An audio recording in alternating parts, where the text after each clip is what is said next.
I survived the fiercest battlefields in Afghanistan. But the most painful fight wasn't amidst bombs and bullets. It was right in the home I had sworn to protect. Is there anything more precious than trust, than love, than a home you've poured your entire heart into building? But what if the very wife you held close was the one stabbing you in the back? What if the child I swore to protect wasn't mine, but merely a pawn in a sinister plot? What could I still believe in? Could anything truly be as perfect as it seemed? I had no idea then that it was the last time I would ever fully trust anything. I'm David Miller, a Marine Corps sergeant, 28 years old, stationed at Fort Carson, Colorado. It was also where I lived with Megan, the love of my life, the girl I'd pursued since high school back in Springfield, Illinois. We had just gotten married, and everything seemed perfectly aligned.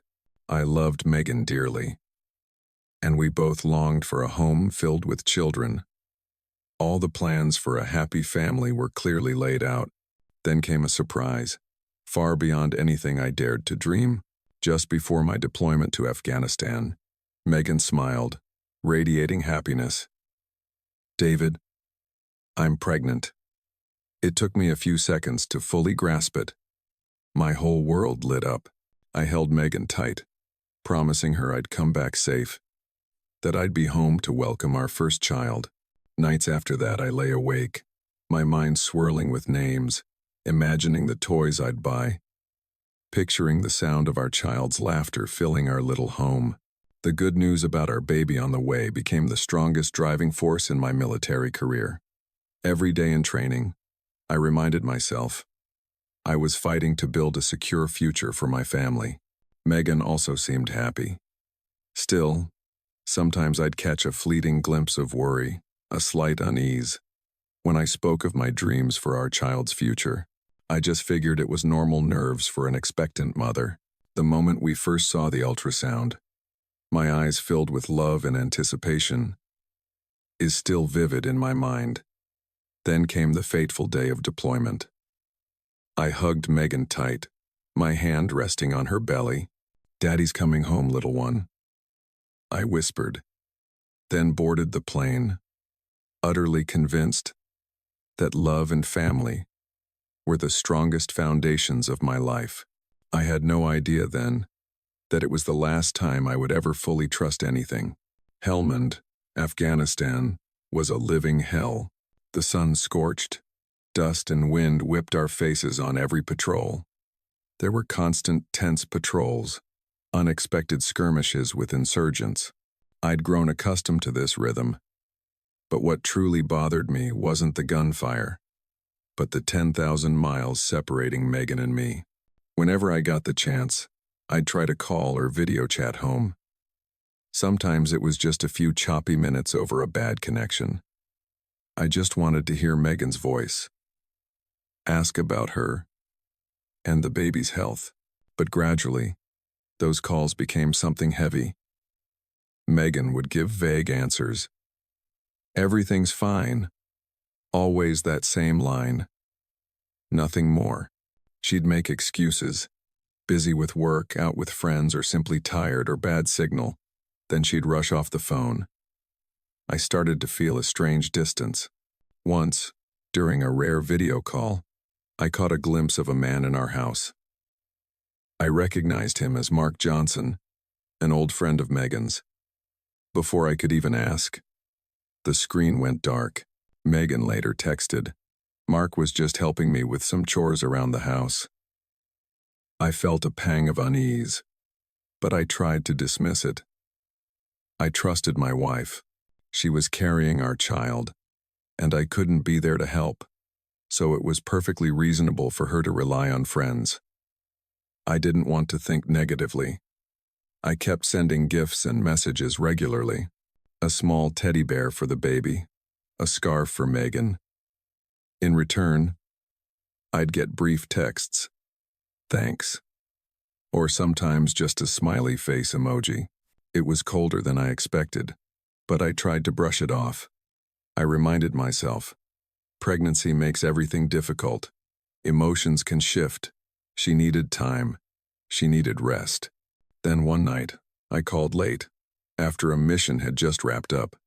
On the other end, before Megan could speak, I heard a man's voice whispering, very close. Then silence. Megan quickly said goodbye, claiming she was sleepy, and hung up. I sat motionless, my headset still on, with only the wind howling in the Afghan desert.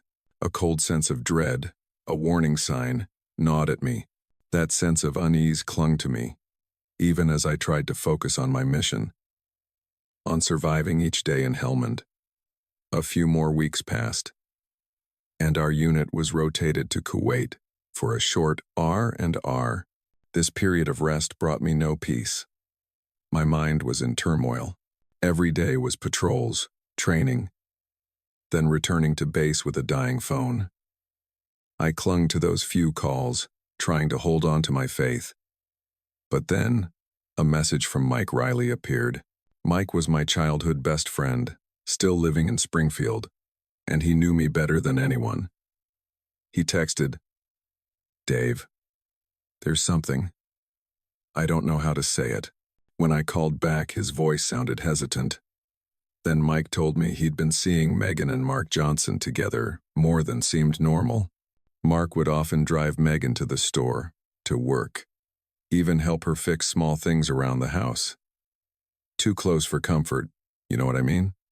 Mike asked cautiously, "I don't want you to worry, but I just don't like it." I chuckled faintly. In Springfield, friends helping each other out was normal. I tried to reassure Mike, and myself too. "You're overthinking it, Mike. I'm not home. Megan's pregnant. It's natural for her to need help. Mark's an old friend," I told Mike, and also the growing voice of doubt in my own head. I still trusted my wife, but Mike's words gnawed at me. A few days later, while I was still on base, Mike sent me another text. This time, it wasn't just words. Attached was a photo taken in the dark of night. Megan and Mark standing right outside my front door, their lips locked as if they had no fear of anyone seeing them. I stared at the phone screen, silent. There was no room for denial anymore. Every fragmented piece from before suddenly clicked into a stark, brutal truth. My entire world collapsed. That photo was a direct blow to the face. All the reassurances, all the trust I'd clung to, vanished into thin air. My chest tightened, as if something sharp was tearing me apart from the inside. I called Mike back. He answered, his voice filled with apology. Mike said he'd witnessed it a few times and just couldn't keep quiet anymore. The pain transformed into something colder, a hard resolve. I couldn't let this end here. I needed irrefutable proof. Not just for myself, but to confront Megan, and possibly even the military. I withdrew a large chunk of my savings, money that was meant for my child, and secretly hired a private investigator in Springfield, Illinois. A few days later, the detective's report arrived. It came with photos, videos, and detailed notes on Megan and Mark's activities. I skimmed through the pictures, trying to maintain composure, though I was seething inside.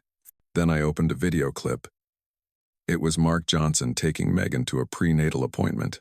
As they exited the clinic, Mark lovingly stroked Megan's belly, and I clearly heard his whispered words through my headphones. "Our boy will inherit all that grunt's assets. All our effort won't be for nothing." At that moment, I no longer felt pain, only a bone-chilling coldness and utter fury. Not just my love, not just my marriage, but the child I had longed for. All of it was part of a despicable scheme, a plan to steal my assets. I watched the video again and again. Each time, my heart felt squeezed tighter. On the table, the ultrasound picture of my child that I had cherished was still there. I placed the two things side by side, the image of my child and the video proving the truth. The contrast was so brutally stark, it felt like someone was mocking me. I called Megan. No one picked up. I called again, then again. Only the endless ringing, no answer. In the middle of that alien desert, I sat motionless. My world had truly collapsed. My world had collapsed. But my body was still in Afghanistan. I still had to patrol, still had to fight. But now, every step in the Helmand Desert felt impossibly heavy. I was haunted. Images of Megan and Mark kissing. The bastards' whispers about stealing my assets constantly swirled in my head like a knife twisting in a wound. The child I had longed for, cherished in my imagination, was now just part of a disgusting scheme. My focus plummeted. I became irritable, quick to snap at Mac and the other guys for the slightest things. Everything else blurred. Only my fury and a thirst for vengeance remained clear. I constantly checked my phone, trying to reach Megan.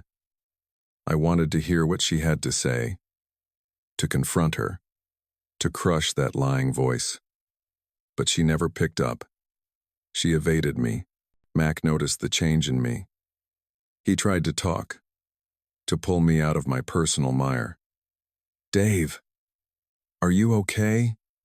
You're not yourself," he'd say. I'd just growl in response, pushing him away. I felt torn. On one side was my duty as a soldier, my loyalty to the core. On the other was the complete collapse of my personal life, my trust, everything I held dear. I sank deeper into anger, despair, the shame of being deceived, and a burning desire for revenge. Then the day came. During an unexpected ambush, our unit came under heavy fire. Gunshots cracked, bullets whizzed past. I should have been covering Mac, but my mind wasn't on the battlefield. I was seeing Megan, hearing Mark's words. I was a beat too slow. A deadly moment of distraction. "Dave, watch out," Mac yelled. But it was too late. A bullet grazed his shoulder.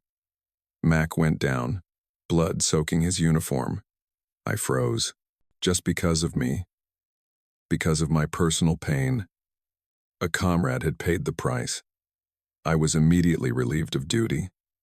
The captain called me into his office, his eyes like ice. "Miller, you endangered the entire unit. You're being put on psychological watch. Your weapon is being confiscated. You're confined to base. And very likely, you'll be facing a court-martial." I didn't resist. I knew I deserved it. I sat there, looking at my hands. Hands that once held Megan, that gently caressed her belly, that promised to protect our child. Now, those same hands had brought disaster upon a comrade. I was no longer the David Miller I knew. I was a wreck, torn between the battle outside and the terrible war within. Fort Carson, Colorado.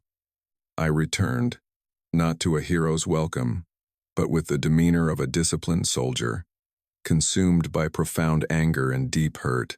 The plane landed, and I stepped out, feeling heavier than ever before. I didn't tell Megan I was coming home. I wanted to surprise her.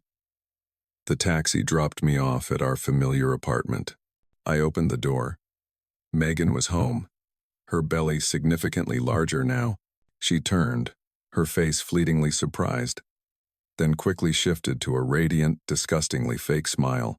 "Oh, David, you're back," she exclaimed, rushing towards me, throwing her arms around me. "I missed you so much." I stood still, cold as ice. My eyes stared straight into hers, unblinking. As her arms tried to tighten around me, I forcefully pushed her away. A decisive shove, sending her stumbling backward. The smile on Megan's lips vanished. Her face went from pale to ashen. Immediately, she burst into tears, fake tears streaming down her face. She rubbed her growing belly, her tone shifting to dramatic accusation. "What the hell are you doing, David? I'm carrying your child, and this is how you treat me? Do you have any idea how hard it's been for me alone without you? I didn't utter a word. I just pulled out my phone. The screen lit up, playing the detective's video clip directly in her face. It showed Mark Johnson lovingly stroking her belly. And then his disgusting voice clearly echoed through. Our boy will inherit all that grunt's assets. All our effort won't be for nothing. Megan's face completely drained of color, from panic to fear, then despair. Her lips trembled, unable to form words. I looked at her. My eyes filled with disgust. My voice was low and cold, each word freezing the air. My child? How stupid do you think I am, Megan? You and that bastard planned this whole thing, didn't you? This child isn't mine. And this marriage, from this moment on, is over. I didn't wait for her reply. Immediately, I called my lawyer. Right there, right then. I would initiate divorce proceedings, including a demand for a DNA test once the baby was born, and expose the entire scheme by Megan and Mark to steal my assets. I moved out of the house. I would never look back. She would face me, in court, for everything she had done. After that horrifying confrontation, my life morphed into a different kind of battlefield, an internal one. Fort Carson, Colorado, was still where I lived, but now it was in a temporary, empty military apartment. Everything felt hazy, without purpose.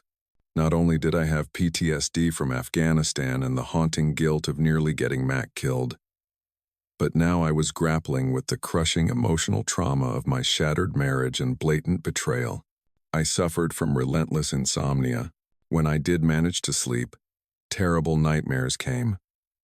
Sometimes of gunfire on the battlefield, sometimes of Megan and Mark, sometimes of his disgusting words echoing in my ears. I felt more alone than ever, isolated from the world. Alcohol became a familiar companion. I sought it to escape, to try and extinguish the thoughts that burned within me, but it only made everything worse. Other self-destructive behaviors began to surface, unnecessary risks, a general apathy towards myself. My future in the military was also uncertain, with the possibility of charges and discharge hanging over my head. Mac, my close friend and the indirect victim of my distraction, didn't abandon me. He visited constantly, trying to pull me out of my personal abyss. "Dave, you gotta fight," he'd say, his voice full of worry. "You can't give up like this." With Mac's relentless urging and pressure from my superiors, I reluctantly sought out Dr. Anya Sharma, a military psychologist. She worked at a veteran support center. When I first stepped into her office, I felt pathetic, weak. I was closed off, refusing to open up. I felt ashamed, deeply hurt, having to admit everything that had transpired, especially the pain of the stolen child. That thought kept twisting in my gut. I despised myself for having been so blatantly deceived. Dr. Sharma was a patient woman. She didn't force me, she just listened. Gradually, through long therapy sessions, her gentle but direct questions, I began to open up. I talked about Afghanistan, about Mac, about Megan, about Mark, about the baby. I talked about my shattered dream of fatherhood, about my revulsion at their scheme. During one session, I couldn't hold it in anymore. All the pent-up emotions exploded. I sobbed uncontrollably, the cries of a soldier who had lost everything. I spoke about how much I had wanted a child, how much I had wanted to be a good father.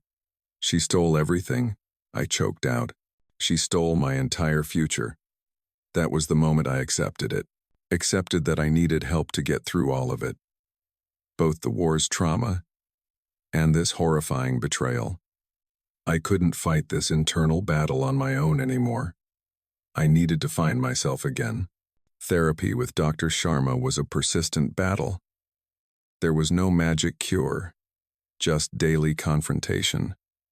Gradually, I learned to control the nightmares, to channel my anger into energy, to rebuild myself. Alcohol was gone. I pushed myself into more rigorous training than ever before. Each drop of sweat was a burden lifted from my mind. I was transferred to a special training unit at Fort Bliss, Texas. Here, I found a new purpose.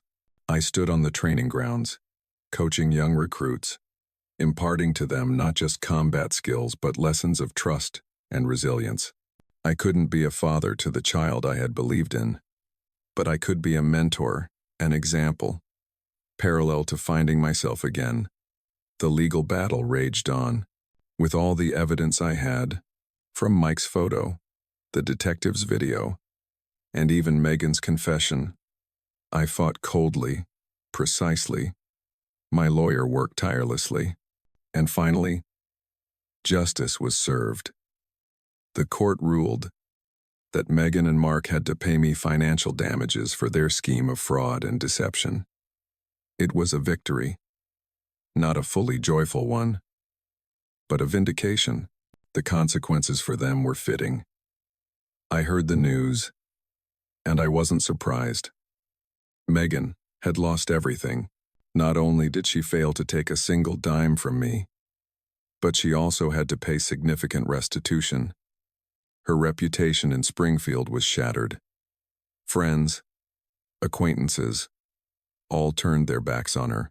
She was left to raise the baby alone, in destitution and public contempt. The life she had tried to build on deception had utterly collapsed. And Mark Johnson, that bastard, he fared no better. Not only did he fail to seize my assets, but he also had to pay a hefty sum in damages and faced a ruined reputation. I heard he lost his job and had to sell his property to cover his debts. He even faced criminal charges related to fraud. Both their lives, because of their greed and malice, had turned to ashes. The execution of justice didn't erase the scars on my heart, but it brought a sense of relief, a necessary balance. I had fought, and I had won, not out of triumph, but to prove that I wouldn't be perpetually deceived. Though the emotional wounds remained, I started rebuilding my relationships. I spent time with Mac and Mike, the true friends who had stood by me when everything fell apart. I also volunteered, especially with underprivileged children. Seeing their innocent smiles, helping them, was my way of healing the emotional wounds, finding meaning in fatherhood in a different way. The pain no longer paralyzed me. I looked forward. Several years have passed since the day I confronted Megan. Now, I am Captain David Miller, serving at a base in San Diego, California. My role is no longer on the fierce battlefield, but a strategic one, training the next generation of officers. My life has turned a new page, and this time, I am the one writing it. The scars from Afghanistan and from Megan's betrayal are still there, deep in my memory, but they no longer paralyze me. I've learned to live with them, to turn them into invaluable lessons. Dr. Sharma helped me immensely. I understand now that resilience isn't just about facing enemies on the battlefield. It's about overcoming the most painful personal adversities, about learning to let go of anger and hatred so as not to destroy myself. I forgave, not Megan or Mark, but myself for placing my trust in the wrong person. My life is no longer solitary.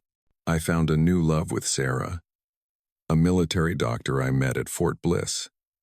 She's intelligent, strong, and most importantly, she understands my past without judgment. We got married, and now we have 2 children, a boy and a girl.